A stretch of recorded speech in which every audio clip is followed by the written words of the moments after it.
Good morning. Welcome to the webinar Digital Twin Solutions, Example of Applications in Process Industry. My name is Ingrid Haugland. I work as a research scientist in SINTEF and will be the moderator of this event. Before we start on today's first presentation, I will quickly go through some practicalities. The webinar will be recorded. The recording will be available on Tekna's webpage for those of you who registered through that. And we will also upload the recording on the DigiPro YouTube channel. I will share a link to this channel in the chat. We will have 3 presentations today, and after they are finished, we will have some time for a Q&A session. You can send in your questions in the chat at any time throughout the webinar, and we will go through them during the Q&A. Now we will start at the first post on the program, an introduction to the webinar by Dr. Frode Brakstad, who works as a chief scientist in SINTEF. Over to you, Frode. Thank you, Ingrid. Yes, welcome to this Digital Twin Solution webinar.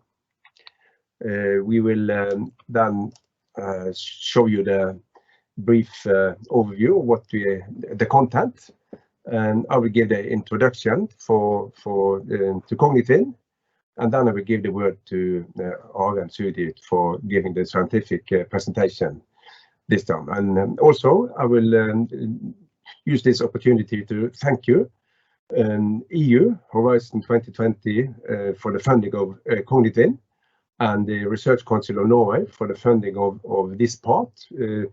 This is a part of a dissemination of Cognitwin to Norwegian industry. Also Tekna, the big data group, for making it possible to use the email list to market this webinar. Also the same for DigiPro. That is a meeting place for process industry and digitalization. And thank you also for Kybernetica, Hydro and SINTEF for attending and give presentations. Yes, I would like to start with 3 years ago when I and some colleagues, we were in Brussels to present this idea of this project. And the idea we had was to use cognitive digital twins, and then by that, using emerging technology, improve efficiency and automation to get better value and impact, better energy efficiency, and lower the environmental footprint. And what we all thought at that time was that we should decrease the so-called critical quality attribute. And critical quality attribute that may be many different things, and like specific energy consumption, current efficiency, CO2 and climate gases, emissions, rework, so-called hidden factory, and so on. That depends for the process unit, of course, and also will vary a little bit from industry to industry.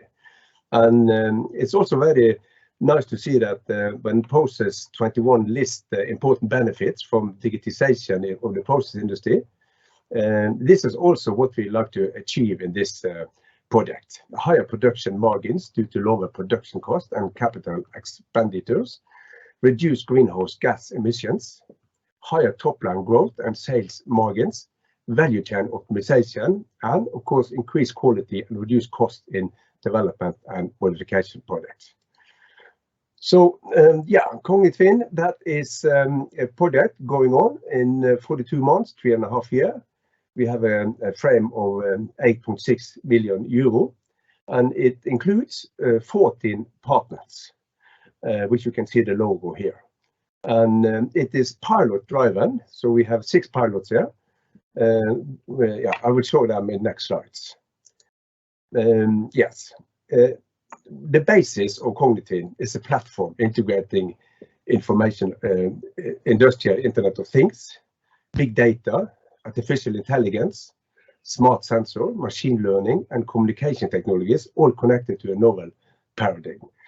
And we use this platform for developing self-learning hybrid models with proactive cognitive capabilities. And then we believe that Cognitwin will contribute to a new standard for the design, development and operation of the European process industry.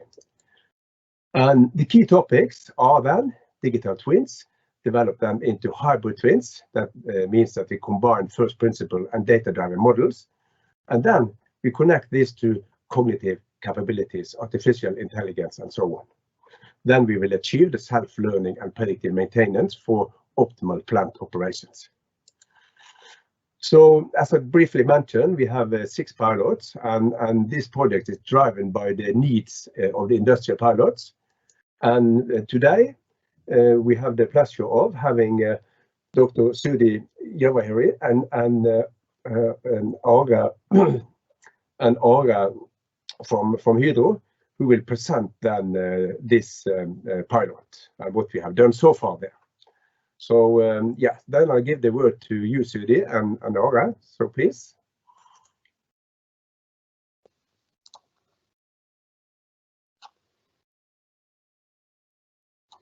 Yes. Is it possible to see the screen now?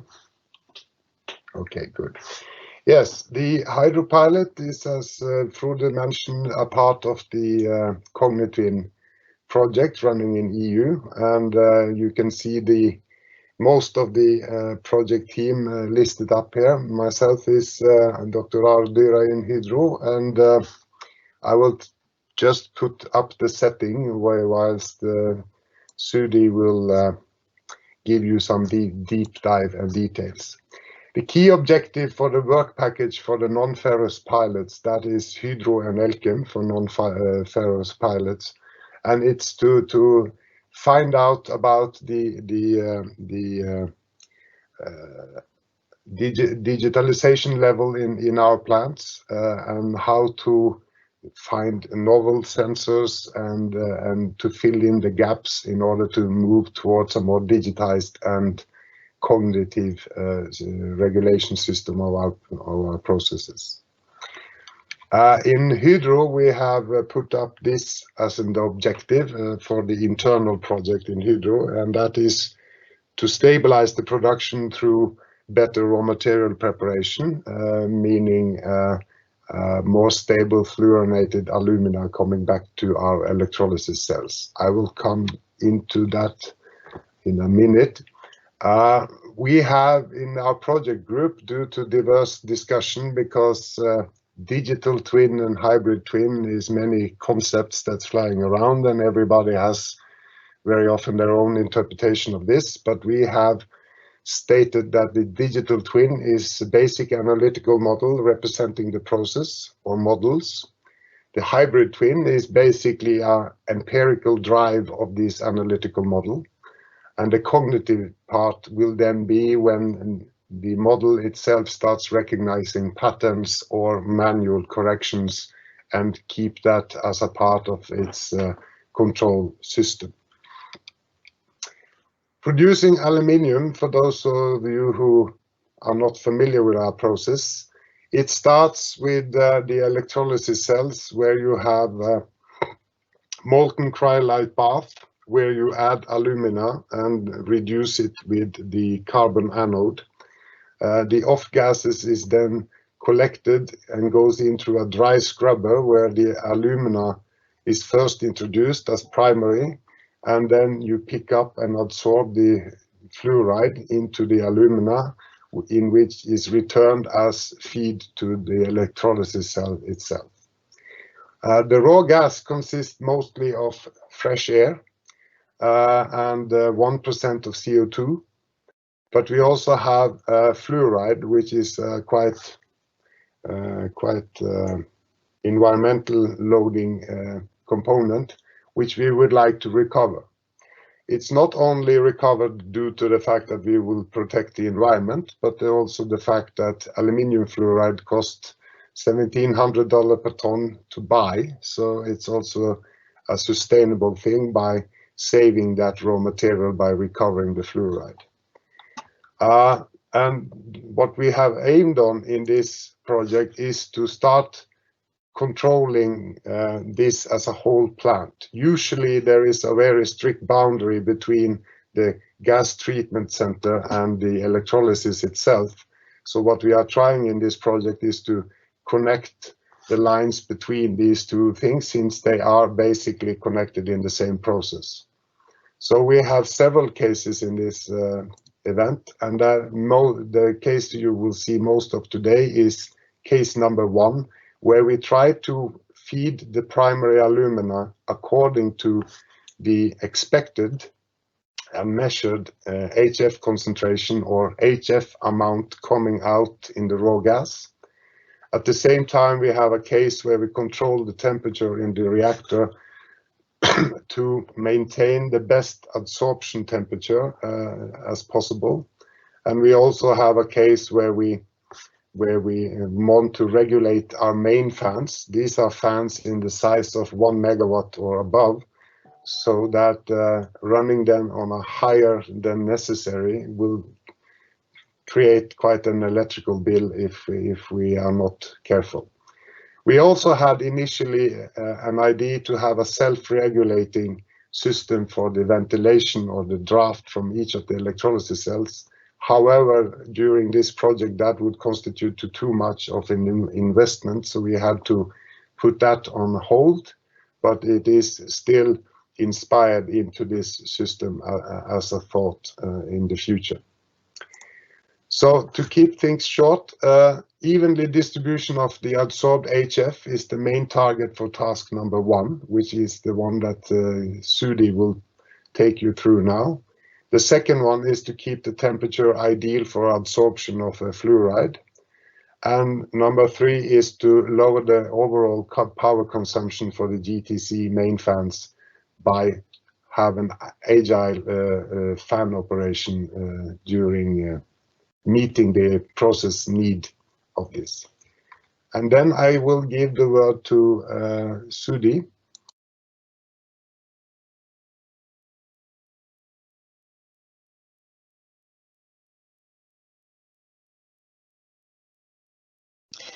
Thank you, Are, for that introduction to the pilot. I hope my slides are being seen. If not, someone let me know.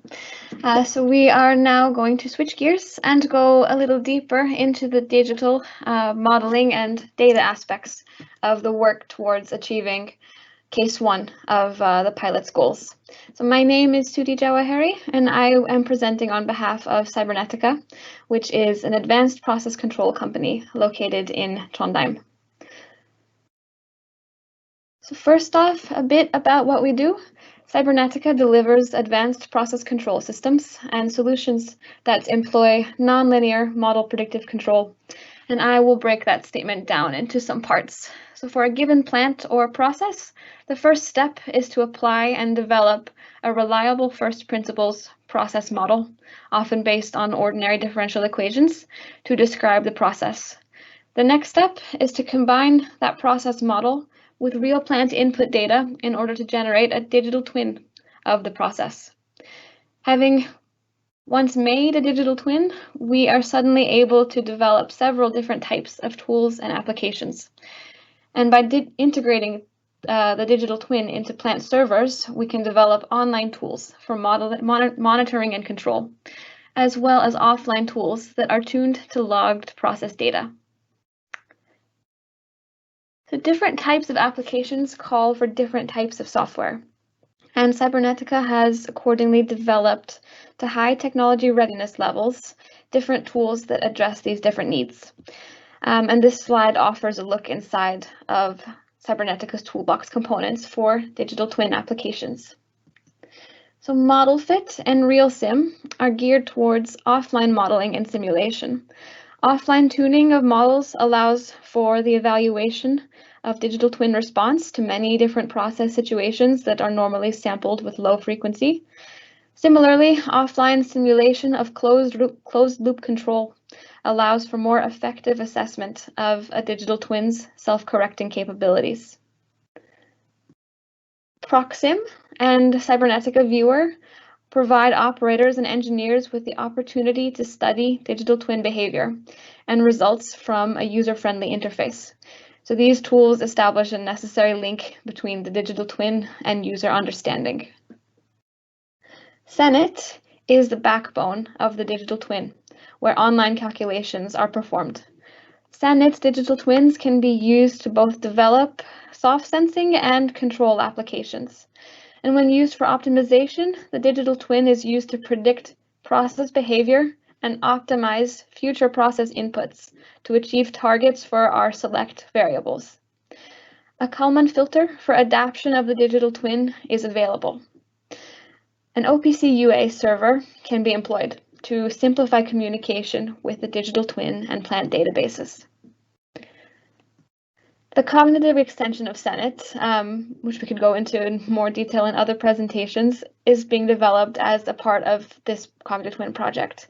And it's planned to add self-diagnosing and new hybrid capabilities to SANET.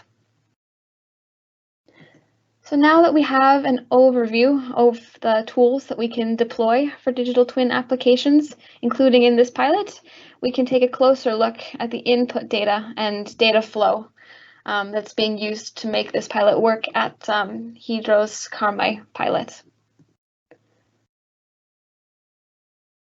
So the GTC introduced by ARA is the focus process of this case. The GTC uses the raw material for aluminum production, alumina, to achieve two main purposes. The first purpose is to clean the fumes produced by the aluminum electrolysis process of toxic components. And the second is to capture and recycle as much of the fluoride lost by the process as possible.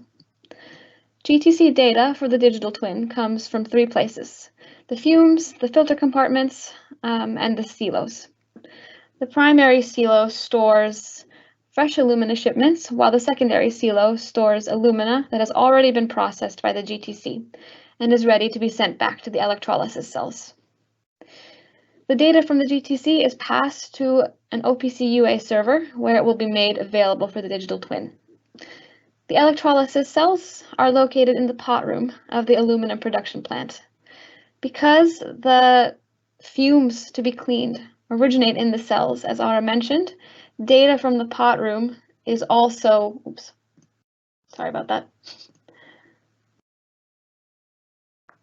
Data from the pot room is also passed to the server for use by the digital twin.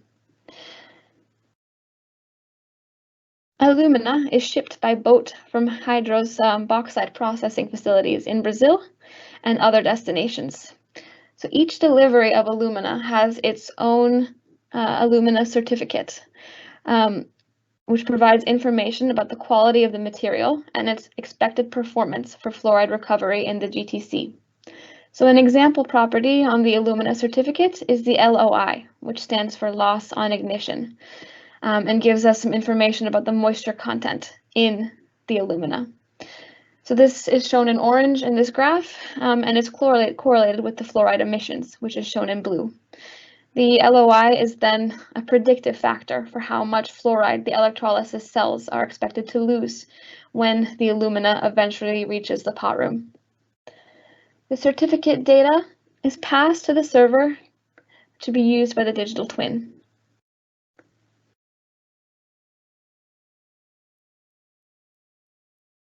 The last piece of data used by the digital twin is the weather. And the weather is actually critical for developing an accurate prediction of fluoride emissions. So SINTEF has developed an API that can retrieve weather data from the Norwegian Meteorological Institute, also known as MET. And the closest weather station to Hydro's Karmøy plant is at Haugesund Airport. So the API from SINTEF can be used to retrieve both historical weather measurements as well as the forecast. And that allows the digital twin to be used to anticipate future changes in emissions. Both the measured weather data and the weather forecast are passed.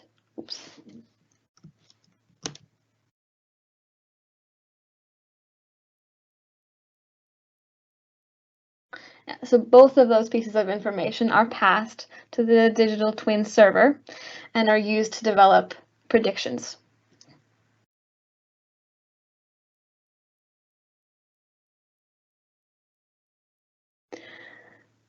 So this table provides an overview of the details and dimensions of the digital twin. There are 86 dynamic state variables, which are implemented in a C++ based application. And in this case, those 86 variables should be enough to capture the main process behavior without being overly bulky. There are a number of different physical and tuning variables, and the measurement of the HF laser for concentration of HF in the fumes is available to the model. Importantly, the digital twin can run significantly faster than real-time, which makes it possible for us to use it for control purposes.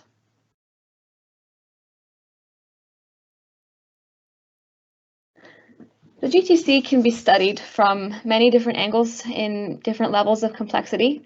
And for the purposes of this digital twin, the modeling is quite coarse. So we've tried to bake the dynamics into as few control volumes as possible. And the general principles governing the flows between these control volumes will be explained in the next few slides. So there are two main process units for gas cleaning, the adsorption reactor and a baghouse filter chamber. In the adsorption reactor, there is a co-current stream of alumina and gas. The gas is a mixture of process gas from the cells and air that gets sucked in, mostly air. And when the alumina comes into contact with these fumes, adsorption occurs, and the alumina becomes more HF rich, while the fumes HF concentration goes down. So the color code here shows the HF content of gas going from red to blue, where red is high HF and blue is low HF. The color code for alumina goes from green to black, where green is high HF and black is low HF. The gas stream that exits the reactor continues onto the filter, while the alumina that comes out of the reactor continues onto a silo that we will come back to later. The filter is also operated in a co-current manner. The difference for the alumina flow is that the filter is fed primary low HF alumina, so fresh alumina, while the reactor is fed so-called secondary alumina that has already been through the filter.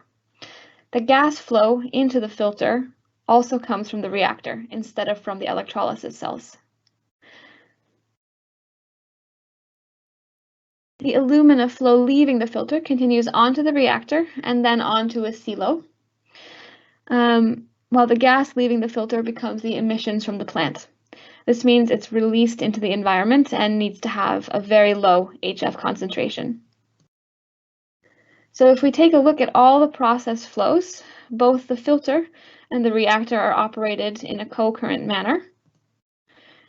But the overall process is operated in a countercurrent manner. So gas is traveling from the inside of the facility, where the electrolysis cells are, out to the environment, while alumina travels from outside the facility into the silo and is eventually fed to the electrolysis cells. So for alumina, the journey is more than just transport logistics. The primary alumina being fed to the GTC contains little to no fluoride, while the secondary alumina leaving the GTC and entering the pot room contains significant fluoride. And that means that the alumina is effectively helping to recycle the fluoride of the process.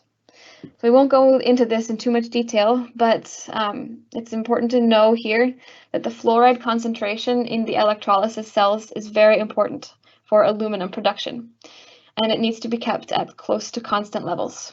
So that means that recycling the fluoride that's lost during process operation is key and critical for optimal aluminum production and keeping the whole process operating optimally.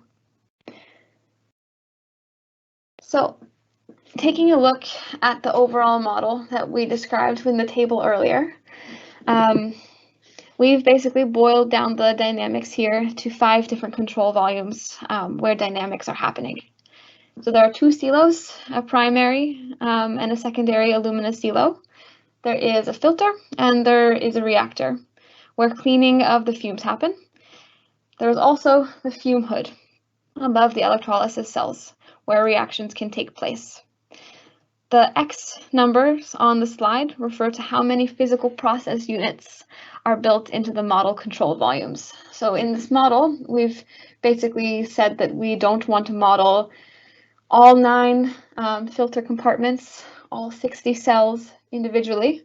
We choose to simplify the dynamics into one filter compartment that accounts for 9 physical units and one fume hood that accounts for the contributions of 60 different units. And that makes a lot of our calculations tractable and possible to tune and solve.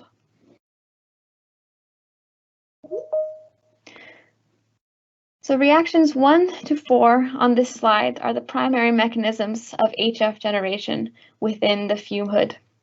They can all be described as unwanted reactions between electrolysis bath components and water. Water can enter the fumes either from ambient humidity or from the moisture content of secondary alumina. Calculating the mass flux of HF and water adsorption in both the filter and the reactor requires us to have an idea of how far from equilibrium the system currently is. So the mass of alumina in the filter limits the maximum adsorption capacity. You can have a certain amount of HF and water adsorbed in a certain amount of a given quality of alumina. A mass transfer coefficient sets a rate for how quickly that adsorption towards maximum capacity and equilibrium can actually occur.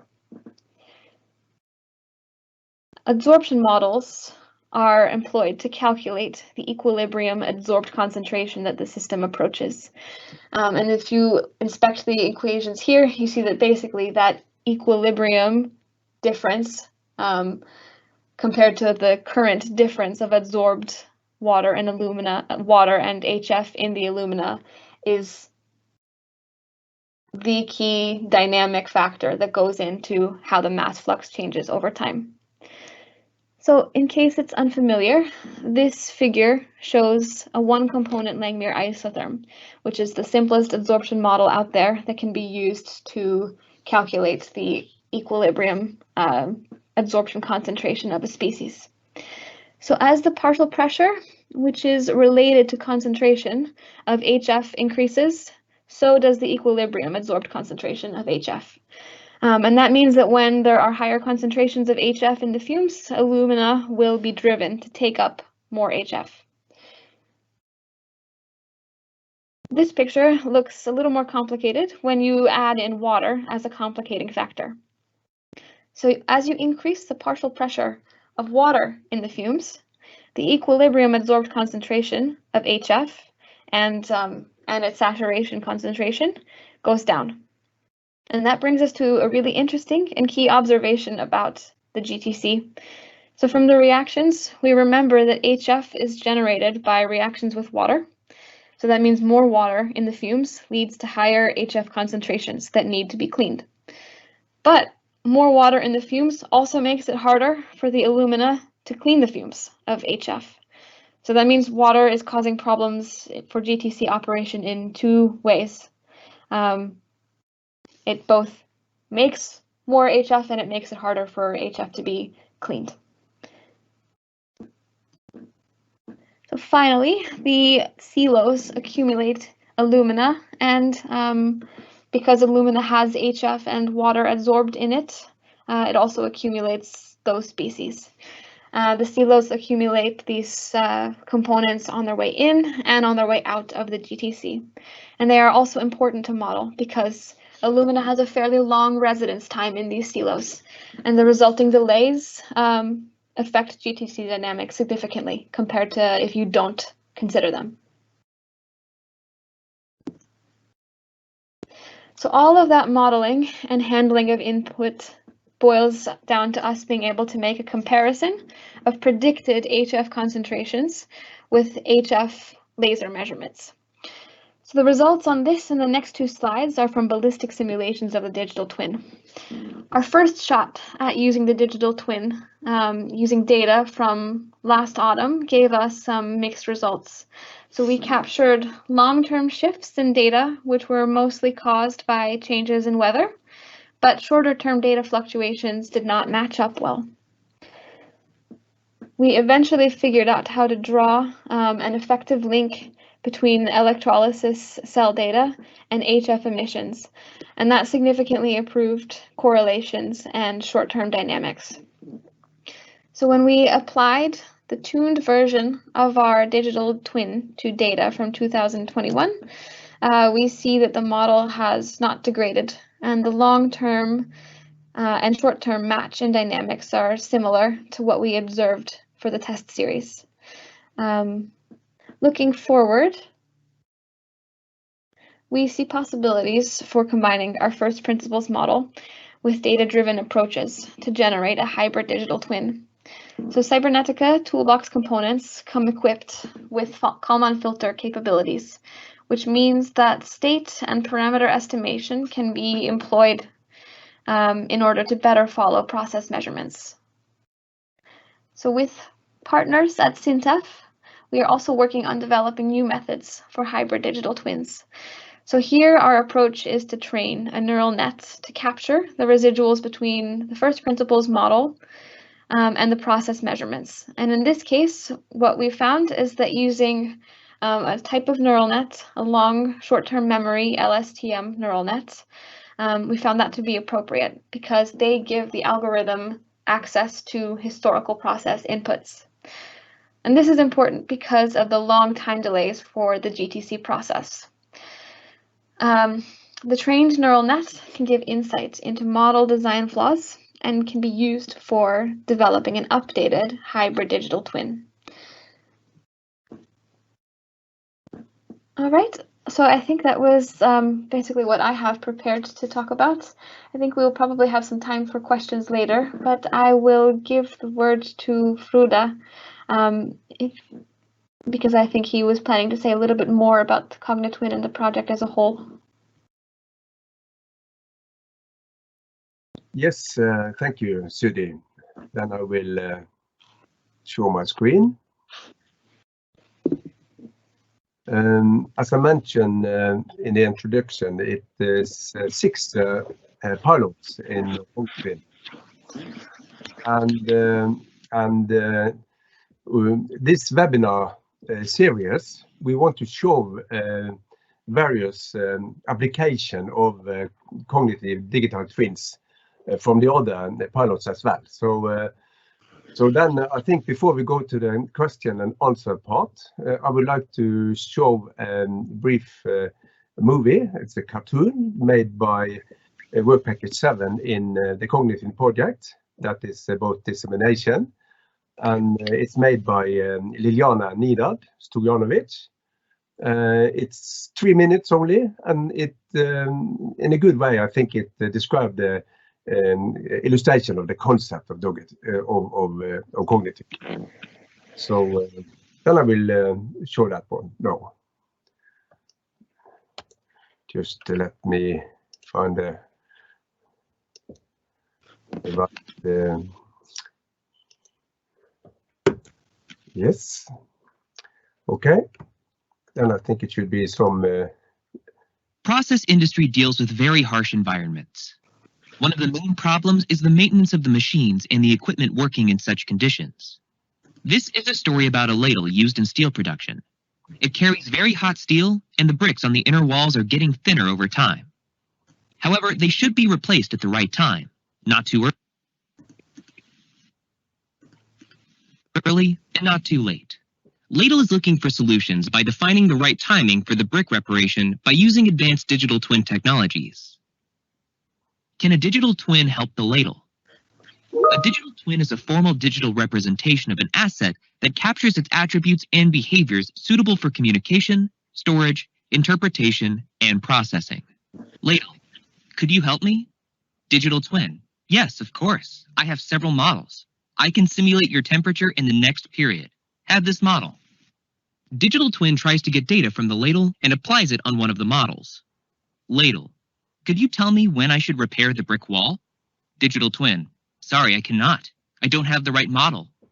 Can a hybrid twin help the ladle? Hybrid twin extends the digital twin by intertwining different models to take advantage of both physics-based and data-driven modeling. Ladle, could you help me? Hybrid twin, yes, of course. I have several models and will combine them in order to solve your problem. Hybrid Twin tries to get data from the ladle and uses several models jointly. Ladle, could you tell me when I should repair the brick wall? Hybrid Twin, sorry, I can't. But I can predict that the bricks will start to degrade after 45 heating cycles. Although Hybrid Twin has a lot of different models, there are so many parameters which influence the wearing process, and some situations are not covered by existing models. Can a cognitive twin help the ladle? The cognitive twin is the next step in the evolution of the digital twin concept in the AI era by incorporating cognition aspects such as reasoning, planning, and learning. Ladle, could you help me? This is my last chance. Cognitive twin, I'll do my best. I've collected a lot of experience from human operators. Cognitive twin tries to get data from the ladle and compares with own models, including models of expert knowledge. Ladle, could you tell me when I should repair the brick wall? Cognitive twin, yes, I can. I will use my cognition to prescribe optimal action. You should replace your bricks after 85 heating cycles. The solution for above-mentioned problems is the CogniTwin Toolbox, which will provide support, 1, from the detection of anomalies, 2, over the integrated prediction of unusual behavior, 3, toward the solution for unknown situation. It will be the result of the H2020 CogniTwin GA number 870130 project, which will cognify the process industry. Its goal is to enhance the potential of the process industry in Europe by creating and validating a new approach for cognitive digital twins affordable for all process industries. More information can be found at linkedin.com/company/cognitwin, twitter.com/cognitwin, www.cognitwin.eu. Yes, that was the short movie, and you see now a very good presentation then from the Hydro pilot. So thank you to Sudi and Are. Then I will let you rest your eyes on this slide while you give the word to you, Ingrid, who will manage the question and answer session. So please. Thank you, Frode. We are now ready for the Q&A session. If you have any questions, please send them in through the chat and we will go through them now. So let's start with this one. This is a question for you, Sudi. So you mentioned in your presentation the use of weather data in the digital twin. How does the weather impact the process which you described? Yeah, thank you. That's a good question. So the weather impacts the process, simply speaking, because of the moisture content in air. So the factor that we look at is the absolute humidity. So that's the total moisture, the total grams of water absorbed in a unit volume of air. So when that air gets sucked into the fumes, what happens is that some of that water can react with bath components in order to generate HF. Some of that water also gets absorbed into alumina further downstream. And then what happens there is that it ends up being recycled through the alumina being fed back into the electrolysis cells and contributes to HF generation, but with a long time delay. So looking at water is critical both for having short-term accuracy and long-term accuracy.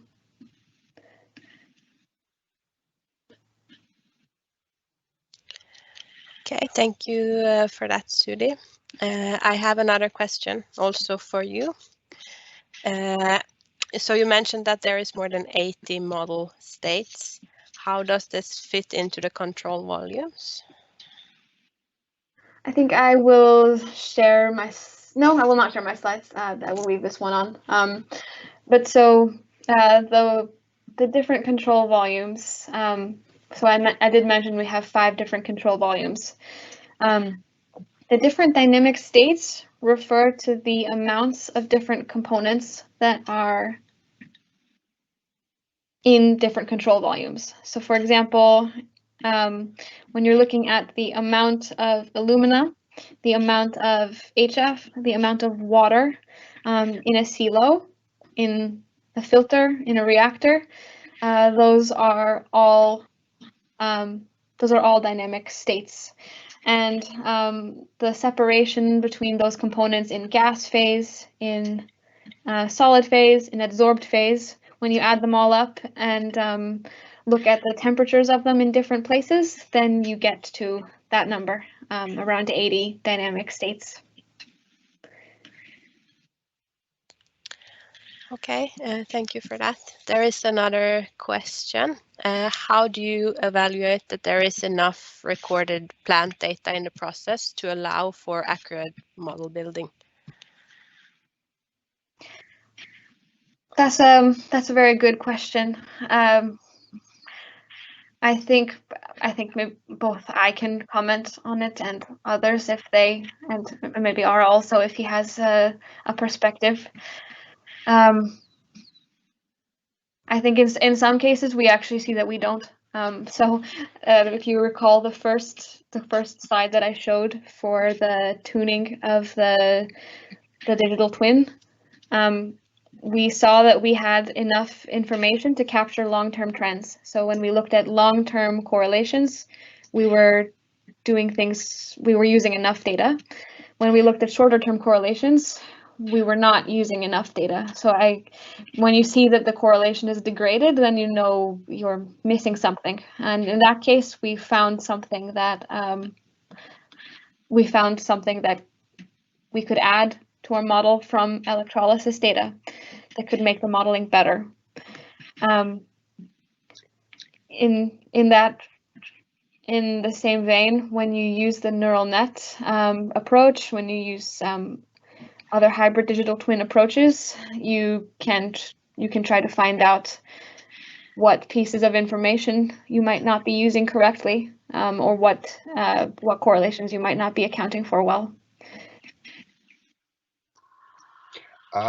Just to add to that, to be able to be sure that we have enough data, we would have to be having data for a full year, but also the fact that we need to have several of total anode change procedures done for the whole 60 pots, and that's approximately I think 36 days or something like that as a cycle. But we need all the type of weather, both the dry winter and the humid summer, to be able to say that we have covered all bases in the end. I would also like to add a comment there, but in general, you will try to simulate and estimate some kind of critical quality attribute. So I found it very useful because it's not only a matter of having enough data, it's also a matter of having high quality data. And I found very useful then to look at residuals. In fact, look for structures in residuals. They may tell you how good the data are. If you miss data. Yes, so using residuals to try to understand and if you have enough data and the quality of the data, I think that's a very important tool.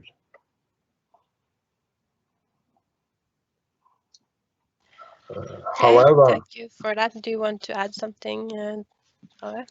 Yes, as Frode said, we can also, since we are predicting and also continuously measuring, we also have the idea of feed forward and reporting back type of information. So that means that we actually can be without data and respond directly to what we observe. So we are up and running quite quickly.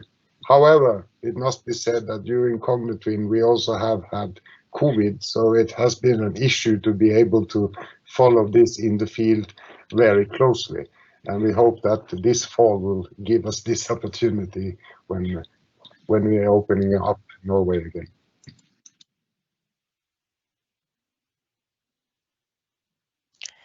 Okay, thank you for your answers. Does anyone else want to add something for this question?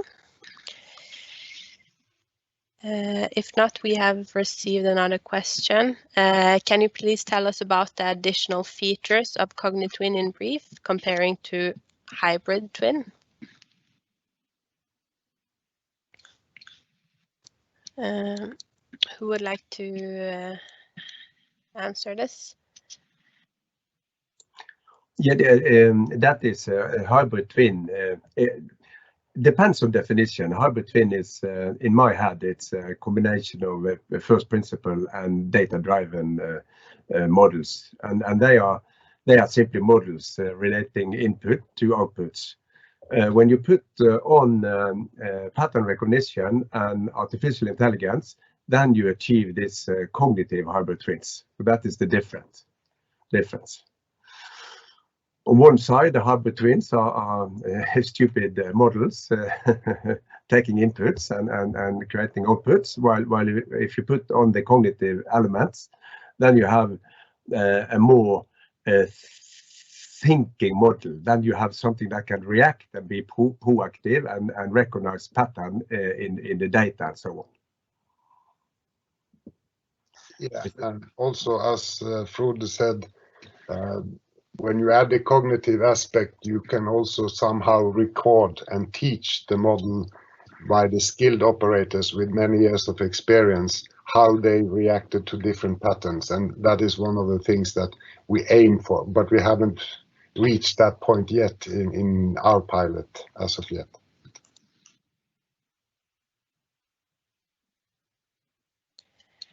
Okay, thank you for those comments. We have not received any further questions. So unless anyone has anything else to add, I think we can wrap up this webinar soon.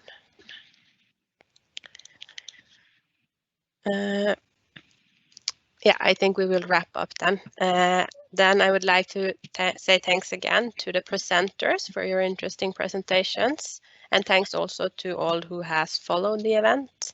If you want any further information about the project, feel free to contact us through the information you see on this page. Thank you all and have a nice day. Okay, well done.